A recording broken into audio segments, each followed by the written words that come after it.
বিরতির পর স্বাগত।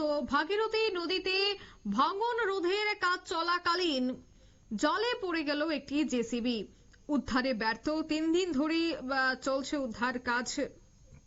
তবে জানা গেছে বেলঘরিয়া থেকে গওয়ারচর তালতলা পাড়ায় ভাগীরথী নদীর ভাঙন রোধের কাজ চলছিল এবং একটি কাজ চলাকালীন সেই জেসিবিটি নদীতে পড়ে যায়। গত 3 দিন ধরে প্রচেষ্টা চালানো হলেও এখনো পর্যন্ত সেটিকে তোলা সম্ভব হয়নি। তবে সেই বিষয়ে টিএমসির পঞ্চায়েত সদস্য প্রাণ কুমার বিশ্বাস জানাচ্ছেন যে পশ্চিমবঙ্গের মুখ্যমন্ত্রী মমতা ব্যানার্জির অনুপ্রেরণা এবং শান্তিপুর বিধানসভার বিধায়ক ব্রজকিশোর গোস্বামীর প্রচেষ্টায় এই গঙ্গা ভাঙন প্রতিরোধের কাজ শুরু হয়েছিল। কিন্তু বেশ কিছুদিন ধরে কাজ ভালোভাবে চললেও 3 দিন আগে এই কাজ চলাকালীন আচমকায় গঙ্গার পাড়ে ধসে জেসিবিটি নদীর জলে পড়ে যায়। জেসিবি পড়ে যাওয়ার পর থেকে কাজ পুরোপুরি বন্ধ হয়ে গেছে। আজও জেসিবিটিকে জল থেকে তোলার কাজ চলছে। তবে কখন তাকে জল থেকে তোলা সম্ভব হবে সে বিষয়টা কিন্তু কেউ বলতে পারছে না। তবে সে বিষয়ে কি বলছেন সংশ্লিষ্টরা শোনাচ্ছি।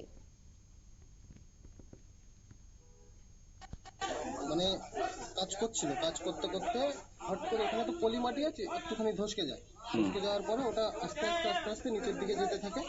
তো যে ড্রাইভার দাদা ছিল সে বুঝতে পেরে মেশিনটা বন্ধ করে দেয়। বন্ধ করে দেওয়ার পরে এখন এই পরিস্থিতি।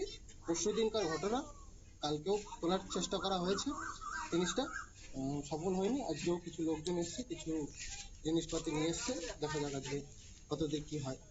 এর জন্য তো গঙ্গার কাজ বন্ধ তো? হ্যাঁ, গঙ্গার কাজ মোটামুটি বন্ধ আছে এখন। এই জায়গাটার নাম গওয়ারচর তালতলা পাড়া। আপনার নাম? দীপঙ্কর বর্মন। আপনারা শুনলেন তাদের বক্তব্য। বাংলার উত্তর 24 পরগনার বেলঘরিয়া এলাকায় এই ঘটনা। জেসিবি উদ্ধারের কাজ এখনো চলছে জোর কদমে, কিন্তু 3 দিন যাবত জোর কদমে কাজ করার পরেও এখনো পর্যন্ত সেই জেসিবিকে 1 ইঞ্চি সরানো সম্ভব হয়নি। তবে নদীতে জেসিবি পড়ে যাওয়ায় সেখানে কিন্তু কাজ সম্পূর্ণ বন্ধ হয়ে পড়েছে। নিয়ে নিচে ছোট্ট একটি বিজ্ঞাপন বিরতি, সঙ্গে থাকুন।